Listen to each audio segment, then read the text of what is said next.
Right. అట్లాగే రాష్ట్రాలు తెలంగాణ, ఆంధ్రప్రదేశ్ మన తెలుగు రాష్ట్రాల ఈ వచ్చే ఏడాది భవిష్యత్తు ఎలా ఉండబోతుంది? మనకి ఈ రాష్ట్రాల్లోకి వచ్చేసరికల్లా ప్రతిదీ కూడా ఆంధ్రప్రదేశ్లో అయితే కనుక కూటమి ప్రభుత్వం ఇప్పుడు ఘన విజయంలో ఉంది. అలాగే అనుకున్న కార్యాలన్నీ కూడా దిగ్విజయంగా జయప్రదం చేస్తూ ఉన్నారు. అయితే దీంట్లో ఏమిటయ్యా అంటే ఇప్పుడు అక్కడ మాకు ఎవరికి ఏ ఇబ్బంది వచ్చినా సరే ఒకరికొకరు అల్లుకుపోదామని చెప్పి విధానంలో ఉన్నారు. అవును. ఈ సంవత్సరం కూడా దిగ్విజయంగా కార్యక్రమాలన్నీ కూడా చక్కగా ఎవరు కూడా అటు ఇటు జంపులు అవ్వకుండా ఓ పార్టీ నుంచి ఇంకో పార్టీకి, ఇంకో పార్టీ నుంచి ఇంకో పార్టీకి అలాగే మారకుండా దిగ్విజయంగా ఉంటుంది. కానీ అనుకున్న కార్యక్రమాలన్నీ కూడా దిగ్విజయంగా సాధిస్తారు. అలాగే ఈ యొక్క సంవత్సరంలో మళ్ళీ కొద్దిగా ఎవరైతే మనం పుంజుకుందాం అనుకుంటున్నారో వాళ్ళకు కొంచెం చేయూత వస్తుందన్నమాట అచ్చా. జగన్ గారికి. ఓ అవునా? మళ్ళీ చేయూత. ఎందుకు నేను ఉన్నాను రా, లేకపోతే నేను నడిపిస్తాను రా అని ఎవరో ఒకరు మళ్ళీ వెనకాలండి ప్రోత్సాహకరం ఉంటుంది. ఈ సంవత్సరం చివరిలో మళ్ళీ ఆయన గట్టిగా మాట్లాడటం, నేను ఉన్నానని ఆయన ఉనికి చాటుకోవడం ఇలాంటివి జరుగుతాయి. రైట్. తెలంగాణలో అయితే కనుక మనకి కేసీఆర్ గారి కన్నా ఈ సంవత్సరం కేటీఆర్ గారికి చాలా బాగుంది. ఓహో. ఈయనకి ఆరోగ్య విషయంలో కేసీఆర్ గారికి కొంచెం ఇబ్బందికరంగా ఉంటుంది. మళ్ళీ ఆయన ఒకసారైనా సరే హాస్పిటల్కి వెళ్ళి వచ్చే సూచనలు ఉంటాయి. అలాగే కేటీఆర్ గారికి వచ్చేసరికల్లా ఆయనకి శుక్రుడు నడుస్తున్నాడు కనుక శుక్రుడు నడుస్తున్నాడు కనుక ఏ క్లాస్గా ముందుకెళ్ళి ప్రతిదీ కూడా సాధించడానికి చూస్తారు. అలాగే కవిత గారు ఈ యొక్క కార్యక్రమం కవిత గారికి అయితే కనుక రాహు నడుస్తున్నాడు.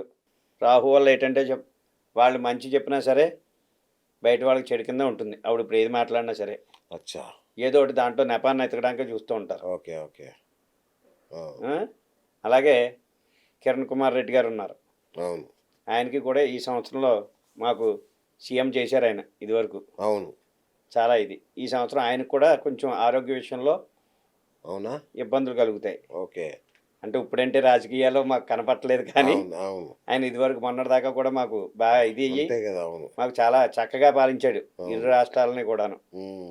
మాకు రోసయ్య గారు వీళ్ళు ఆ తర్వాత వీళ్ళందరూ కూడా ఒకనొక టైంలో వీళ్ళందరూ చక్రం తిప్పిన వాళ్ళే. అంతేగా. అందువల్ల కొంచెం ఆయన కూడా కొంచెం ఆరోగ్య విషయంలో కొంచెం ఇబ్బందికరంగా ఉంది. Okay okay. పవన్ కళ్యాణ్ గారి పరిస్థితి ఏంటి? అట్లాగే చంద్రబాబు నాయుడు గారి ఆరోగ్యం కూడా ఏదో ప్రమాదంలో ఉందని వార్తలు, లోకేష్ ఏదో జరగబోతుందని వార్తలు. చంద్రబాబు నాయుడు గారి యొక్క ఆరోగ్య విషయం అయితే కనుక అంత విధానంలో అయితే ఏం లేదు. ఓకే. చిన్న చిన్న ఆరోగ్య సమస్యలు అనేసరికల్లా చిన్న చిన్న ఉంటాయి.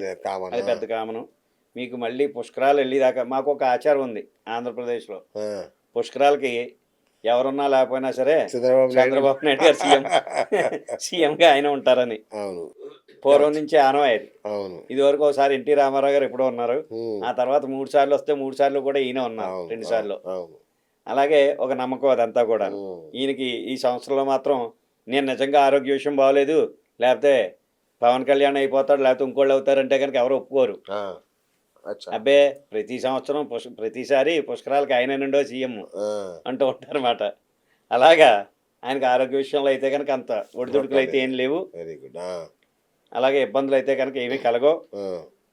అలాగే ఈ యొక్క ఇప్పటిదాకా ఎలా అయితే నడుస్తుందో అదే విధంగా నడుస్తుంది. లోకేష్ను డిప్యూటీ సీఎం చేస్తారా? ఏమండి, ఇప్పుడు డిప్యూటీ సీఎం అవ్వాలన్నా ఇంకోటి అవ్వాలన్నా మనకి యోగం ఉండాలి. అవును. యోగకరణం ఉండాలి. అవును. ఆయనకు మొదలైంది ఈ మధ్యన. అచ్చా. శుక్రుడు అలాగే గురుడు బలం బాగుంది. గురు బలం బాగుండడం వల్ల ఇప్పుడు ఒక మెట్టు ఎక్కాడు. ఒకేసారి మేడం మొత్తం 10 అంతస్తులు ఒకసారి ఎక్కేవయ్యా అంటే ఈయనకి నీరసం వస్తుంది. అందువల్ల గురుడు చాలా బాగున్నాడు కనుక ఒక్కొక్కటి అధిగమించితే కనుక చక్కగా మంచి ఇది ఉంది. ఓకే. అలాగే రేవంత్ రెడ్డి గారి పరిస్థితి ఏంటి? పాప ఆయన చాలా అపనిందలకు లోనవుతున్నారు, నీలాపనిందలకు లోనవుతున్నారు. ఆయన ఎప్పుడో చంద్రుడిని చూసుంటాడు వినాయక చవితి కదా. ఆయన దగ్గరికి వచ్చేసరికల్లా ఆయనకి శుక్రుడు ఉన్నా ఓ పక్కనే రాహువు శని వీళ్ళిద్దరూ అధిపతులు అవ్వడం వల్ల ఓకే. ఆ యొక్క ఏదైనా మంచి మాట్లాడినా సరే చెడు కింద ఉండడం, ఏదైనా ఎక్కడి నుంచైనా పైనుంచి వచ్చే డబ్బుని తీసుకొద్దాం అనుకున్నా సరే చేతిలోకి రాలేకపోవడం, కొంచెం ఇబ్బందులు ఈ సంవత్సరంలో జరిగేవి ఈ విధంగా జరుగుతాయి. స్థానచలనం ఏమైనా ఉంటుందా? ఆయనకైతే కనుక స్థానచలనం అలాంటివి ఏమీ లేవు. ఓకే. అయితే ఇంకోటి ఏంటంటే వీళ్ళకి రావాల్సిన ఫండ్స్ కానీ మనకి ఇవ్వాల్సినవి ఏమైనా ప్రజలకి పంచుతానన్నావు కానీ ఇలాంటి వాటిలో కొంచెం ఆటంకాలు జరుగుతూ ఉంటాయి. అంటే లేట్ అవుతూ ఉంటుంది కొద్దిగాను. వీళ్ళకి ఈయనతో ఎలా ఉంటుందంటే ఇవాళ 10 రూపాయలు మన దగ్గర నుంచి తేవాలన్నా, మనం 10 రూపాయలు ఇవ్వాలన్నా ఇప్పుడు కొంచెం కష్టకాలంలో ఉంది ఆయనకి.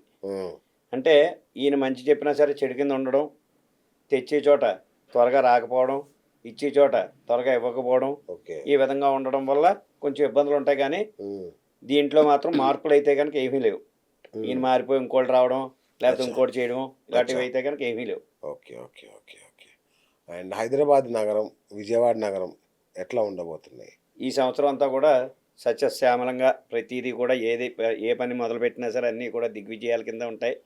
అటువంటి ఆటంకాలు అయితే కనుక ఏవీ లేవు. అన్నీ కూడా చాలా బాగున్నాయి. ప్రధానంగా రైతుల పరిస్థితి ఏంటి గురుగారు? అదే ఈ సంవత్సరం రైతులకు చెప్పాను.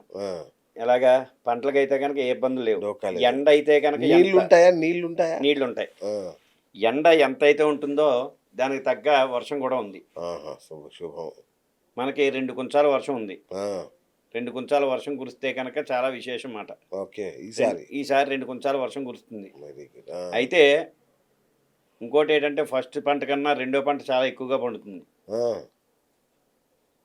మొదటి పంట కన్నా రెండో పంట చాలా ఎక్కువగా పండుతుంది. 2 రాష్ట్రాలు కలిపే.